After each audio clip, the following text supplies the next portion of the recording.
आचार्य सुखदेव जी महाराज कहते हैं, परीक्षित, ध्रुव जी के पुत्र का नाम है उत्कल, और उत्कल महाराज के वंश में आगे चल करके एक राजा हुए जिनका नाम है अंग, और राजा अंग के पुत्र का नाम है वेन। राजा अंग ने देखा कि मेरा बेटा मेरी बात नहीं मान रहा है, सो जाकर एक गुफा में राजा अंग छुप गए।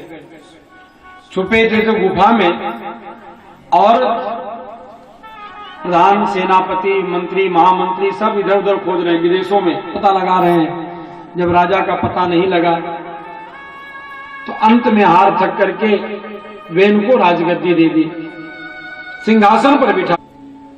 रूप यौवन संपत्ति, रूपवान व्यक्ति भी बिगड़ सकता है, युवा अवस्था में भी व्यक्ति पथभ्रष्ट हो सकता है।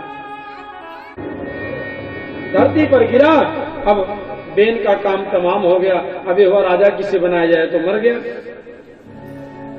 महात्मा लोग भी बड़े चक्कर में पड़ गए। संतों को राजनीति से क्या मतलब होता जी। लेकिन अब महात्माओं ने सोचा कि राजा के शरीर का मंथन किया, तो उनके शरीर मंथन करने से पृथु भगवान का प्राकट्य हुआ। बोलिए पृथु। अब महाराज पृथु भगवान का प्राकट्य हुआ है, तो इसलिए इनका नाम मंथन से प्रादुर्भूत हुए चक्रवर्ती की पदवी दी है। गद्दी पर बैठाकर इनका अभिषेक किया गया। सूत मागध बंदी जन सभा कर गुणगान करने लगे, भगवान की महिमा सब गाना प्रारंभ कर दिए। पृथु जी ने टोक दिया कि भाई रुको, भी गद्दी पर बैठे हैं और तुमने प्रशंसा के पुल बांध दिए, और राजा अब नीचे राशन मिल रहा है कि नहीं मिल रहा है तो प्रजा ही जानती है। लेकिन राजा को सचिव लोग बताए, महाराज सब घर घर राशन बट रहा है, जो आपने आज्ञा दी है सब चल रहा है। इसलिए झूठी प्रशंसा बोले हमें पसंद नहीं है। महाराज वहां से आए तो देखा प्रजा भूख से मर रही है, तड़प रही है, क्योंकि धरती ने अन्न को अपने गर्भ में छुपा लिया था।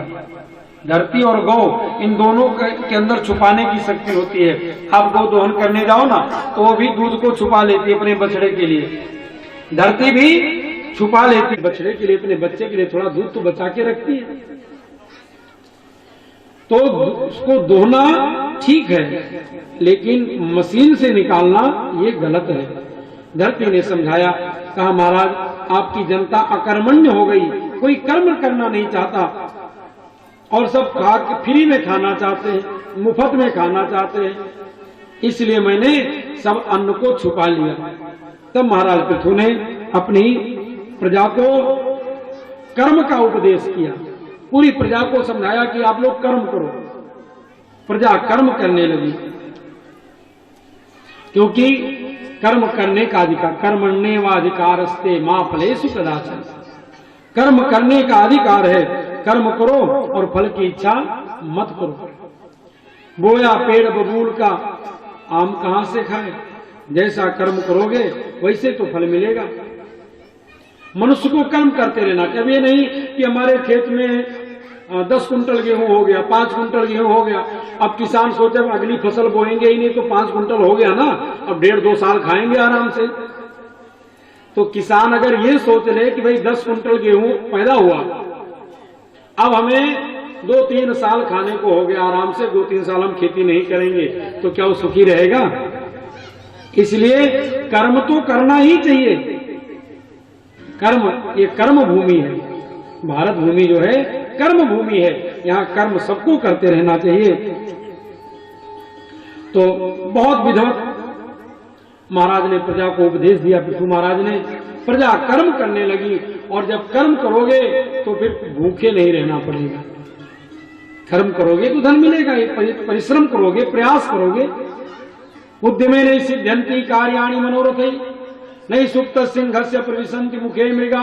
अब मृग सोते, हम सोते रहेंगे, हमारे मुख में मृग आ जाएगा तो फिर कभी नहीं आएगा वो। भगवान ने आपको सब दे दिया, और आप कमरे में जाओ और जाकर के ताला मार करके और चाबी बाहर फेंक दो खिड़की से, और लेट जाओ, अब भगवान आएंगे हमें खिलाएंगे, भगवान आएंगे हमें खिलाएंगे, मर जाओगे, भगवान नहीं आएंगे। क्यों? भगवान कहते हैं हमने भाई तुम्हें सब संसाधन दे दिया, घर मकान सिलेंडर चूल्हा बर्तन राशन पानी सब भरा है, अब आटा तो सानना पड़ेगा ना, रोटी तो बेलनी होगी, गैस सिलेंडर तो जलाना पड़ेगा, तावा पर रोटी रखनी होगी, उसको पलटना पड़ेगा।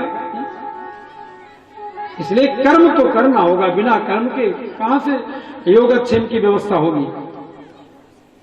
इसलिए महाराज ने बहुत सुंदर उपदेश दिया और परिणाम ये हुआ कि खूब अन्न होने लगा, खूब धन कोष में कारागार कोष में जमा होने लगा। तो महाराज बड़े प्रसन्न हुए और जब धन कोषागार में आने लगा तो महाराज ने फिर धन से यज्ञ करना प्रारंभ किया। देखो, अगर भगवान धन दे तो धन से धर्म करना चाहिए, दान पुण्य करना चाहिए। आपको 10 रुपए ही मिला है, 1 रुपये दान करो, ये नहीं 10 दे दो, 1 रुपये दान करो। लेकिन दानम दुर्गति नाशनम, दान सबको करना चाहिए। कलयुग में यदि कुछ है तो दान ही तो है, और तो कुछ रह नहीं गया। इसलिए प्रगट 4 पद धर्म के कलिमा एक प्रधान, गेन केन विधि दीने, दान करे कल्याण। इसलिए थोड़ा बहुत दान करना चाहिए। महाराज पृथु ने देखा कि हमारे कोष में खूब धन आ गया है, तो उन्होंने यज्ञ करना प्रारंभ किया। क्योंकि धन की गति 3 होती है, दान, भोग और नाश। अगर धन खूब दिया भगवान ने तो खूब दान पुण्य करो, पूजा पाठ करो, तीर्थ यात्रा करो, भंडारे कराओ, और नहीं तो भोग करो। एसी घर, एसी ऑफिस, एसी कमरा है तो बनवा लो, फिर आराम से ठाठ फिरो। और नहीं तो तीसरी गति है, जय जय सीताराम, नाश हो जाएगा, धन नहीं बचेगा। सो धन धन्य प्रथम गति जाकी, गोस्वामी जी ने लिखा, सो धन धन्य प्रथम गति जाकी, वह धन धन्य होता है जो प्रथम गति में, जो दान में लगता है, जो सत्कर्म में लगता है, जो परमार्थ में लगता है, जो परोपकार में लगता है, जो दीन दुखियों असहायों की सेवा में लगता है, वह धन धन्य होता है। इसलिए महाराज पृथु ने यज्ञ करना प्रारंभ किया, और यज्ञ करते करते जब 99वां यज्ञ चल रहा था तो इंद्र घबरा गया। इंद्र ने सोचा कि इनका 100 यज्ञ पूरा हो गया, शतक्रतु हो गए, तो हमारा आसन न ले ले। इसलिए इंद्र की बहुत प्रशंसा नहीं की गई शास्त्रों में। तो इंद्र का काम ही है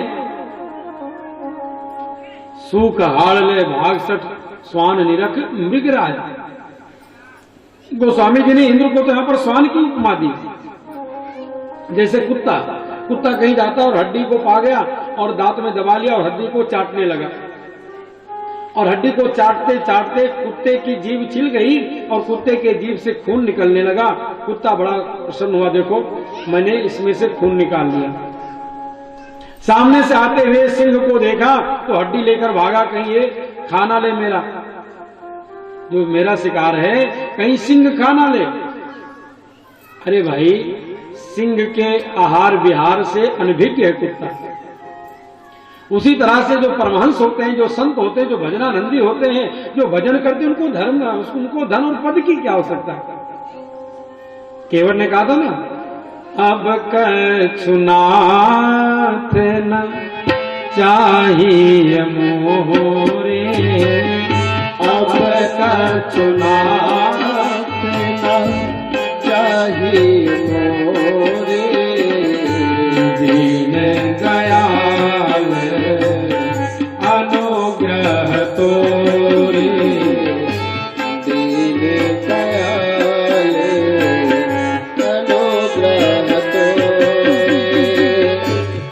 इंद्र ने आकर अश्वमेध यज्ञ को चुरा लिया, अश्वमेध यज्ञ को, इसलिए उनका नाम विजताश्व पड़ा। और पुनः जब यज्ञ प्रारंभ हुआ, इंद्र ने सोचा 100वां यज्ञ इनका पूरा हो जाए, इससे पहले पहले खंडित कर दो। वहां पर इंद्र जो है, इंद्र ने पाखंड का आश्रय लिया। इंद्र साधु वेश में आया और घोड़ा लेकर भागा। मैत्रेय जी महाराज विदुर जी को कथा सुना रहे हैं हरिद्वार में। इसी कथा को सुखदेव जी परीक्षित को सुना रहे हैं गंगा जी के तट पर। बोले राजन, पापस्य खंडा पाखंडा, पाखंड क्या है? जो बोले पाप का खंड है साक्षात उसी का नाम पाखंड है। और यही एक पाप का ही